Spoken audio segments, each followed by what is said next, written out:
Hello, I'm so excited to be teaching you guys about son jarocho, and this is very near and dear to my heart. I even dressed up. So this is a typical dress from Veracruz, and there's a lot of history that goes on behind this. I'm very lucky to have it because my family is from Mexico and my grandparents originate from Veracruz.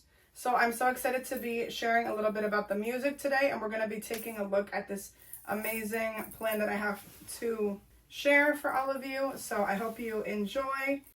Okay, so we're going to be listening to this recording. It's called El Zapateado.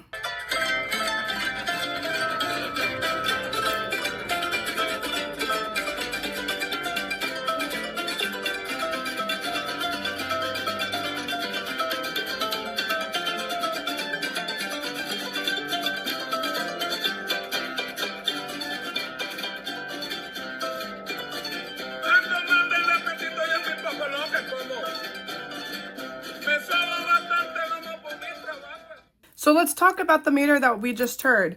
So we are in a pattern of 6/8. So we call that sesquialtera. Can we all say that sesquialtera? Now, this is a very interesting meter. We're going to be clapping the downbeats. I want us to get out our hands, okay? And remember that our hands are always for clapping and for high-fiving. And right now we're going to be using them to make some music. So we're going to be clapping along to the rhythm, okay?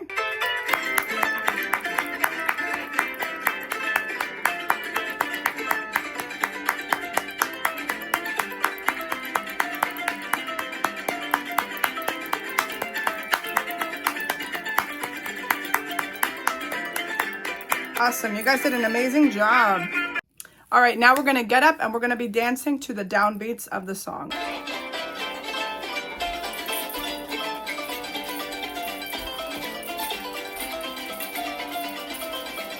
That was great, guys. So let's listen to the recording once more. And this time I want you guys to pay attention to the instruments that are being used.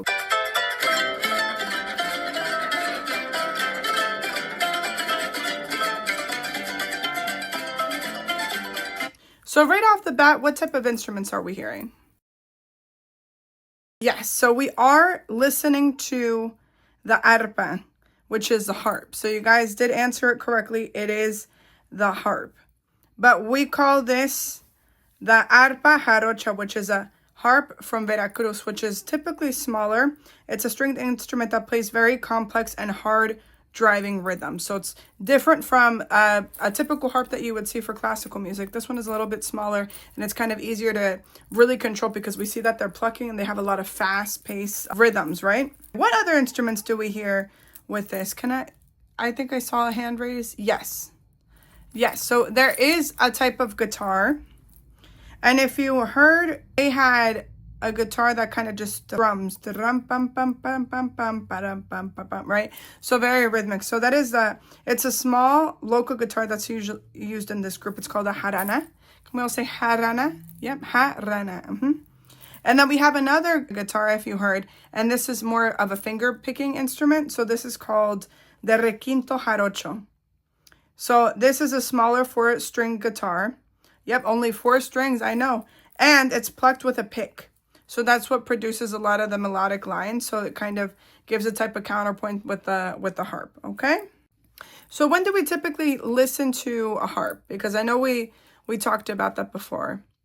Yes, we do listen to it in a lot of classical music, very popular in the media for that reason. I know for some of my students that are from other places, so any students that I have that are Puerto Rican or from Venezuela, you guys play el cuatro, right? Or you have like el mandolin. So it's very similar to the jarocho, right? Because I think it has the same amount of strings, correct? And it's also smaller and it's easier to pluck those instruments. And do you guys typically dance, correct, to all your music?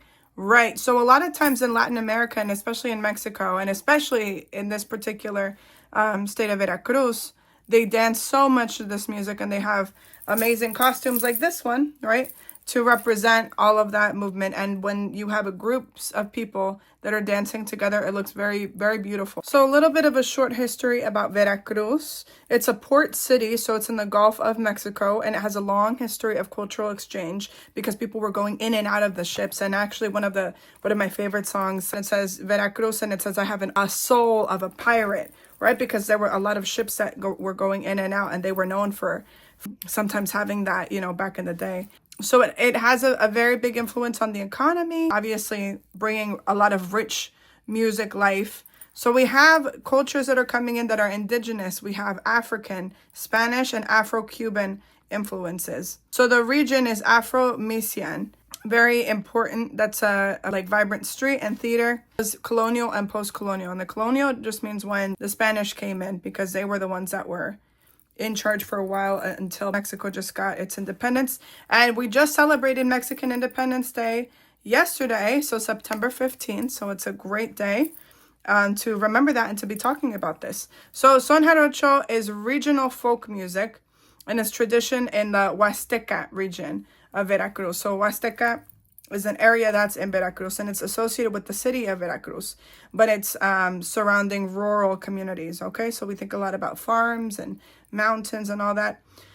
And this is a mixed ensemble. So typically we have the vocalists like we heard, because I know some of you guys also like to sing, and they do different refrains and instrumental accompaniments, right? So we talked about the instruments, and the verses are very much a call and response, and a lot of times they can improvise, which means that they can make things up. So if they see a man maybe with a little funny hat, they go, para bailar la bamba se necesita una gorrita verde, una gorrita. Yeah, so they would add like the gorrita verde, like the green hat that you're wearing that day. You know what I mean? So it just comes into play with a lot of the wording and the rhymes, and it's a call and response typically. So you're able to kind of jump in and out and participate. So it keeps you on your toes. So specifically today, we're talking about el zapateado, which is dances that have a very rapid movement of the dancer's feet that are against the ground of a tarima. So it's a raised wooden platform. So it produces a very percussive accompaniment. So it sounds kind of like they're drumming almost with their feet, right? Normally it's performed during instrumental interludes. So when there's no singing, they start dancing and you can really hear all of the steps.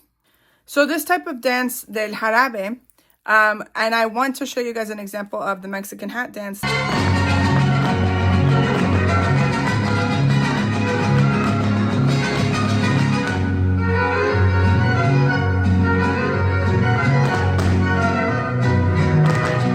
I'm sure some of you guys that are learning instruments have also played it, because it's a very famous melody.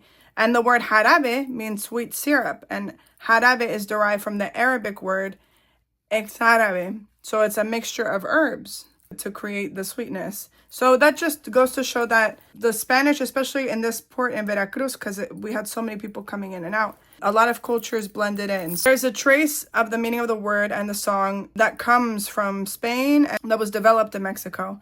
And so Jarocho is influenced by African slaves, so like La Bamba, that moved into mariachi and popular Latin music that we now see today, right?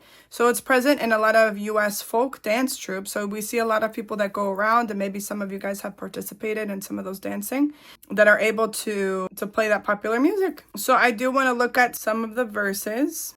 So that the way that the music is organized, we do have 10 line stanzas, décimas, and this is commonly sung in verses that are comprised with 10 lines with a rhyme scheme. So it's A, B, B, A, A, C, C, D, D, C. So this develops into being a theme that's introduced by a cuatran. So it's a rhymed A, B, A, B. It can be improvised, and it can be dependent on like religion or just like secular music, so just world music. I want to take a look at that. Let's see what you guys have to make up, and we'll kind of talk about that. So if you can see a lot of the music, and if I was to make my own, so I have like some examples, it's really going back and forth, right? So we have the call and response to it, and we're coming back to it. So you guys did a great job. Loved looking at some of your décimas. So let's listen to this recording of El Pájaro Cu.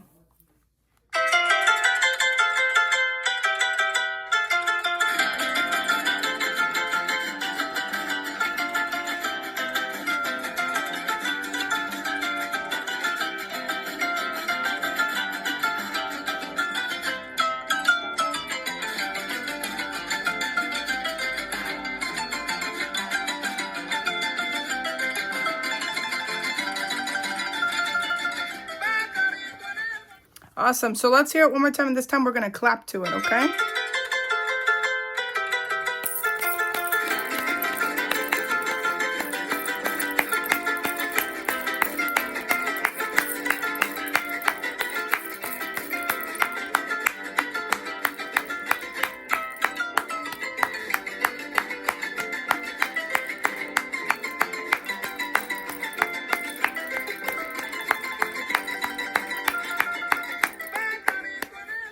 Awesome. So I'm going to be showing you guys how to do the zapateado, and basically we're going to be following the café con pan. So that's left, left, right, left. Then right, right, left, right. So we have this foot, the left foot, café con pan, café con pan. And I'll show you guys an example. Café con pan, café con pan, café con pan, café con pan, café con pan.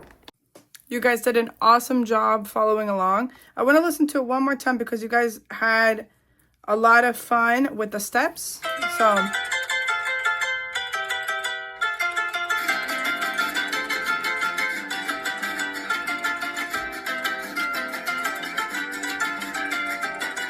awesome. So can we talk a little bit about the instruments? Because I know we had talked about this before with listening to El Zapateado, but I want to see if you guys remember it. Who remembers what we had just talked about with the instruments? And what instruments did you hear first?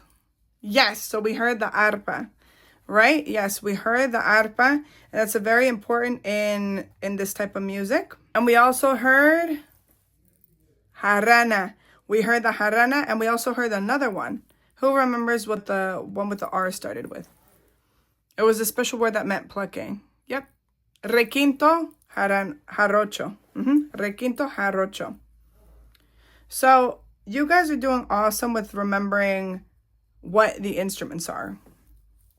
And I'm very impressed. And I know you guys had talked about that in your parents' country, right? From Puerto Rico and Venezuela. You guys also use la mandolina, and you used el cuatro, right? So I love that you guys have played some of that before, or have been able to listen to it in parties and in get-togethers. So the zapateado, we talked about it before, that that's going to be raised, so you're on a wooden platform, and that we don't have it being done typically when they are playing instruments. So we hear a lot of that when it's an instrumental part, correct? Yes. Awesome. I'm glad that you guys are remembering everything. And remember that because it's on a wooden platform, what type of noise does it make? It makes a yes, a percussive. It's more of a percussive accompaniment, right? During all of those instrumental interludes. So that the singing is not drowned out, right? Yeah, so you're giving them time to be able to sing all that. And that's awesome. Well, thank you guys so much for letting me share this awesome lesson with you guys. I hope that you guys loved Veracruz as much as I do, and you got to see a little part of it. And it's especially very important for me, for my culture, and for my family.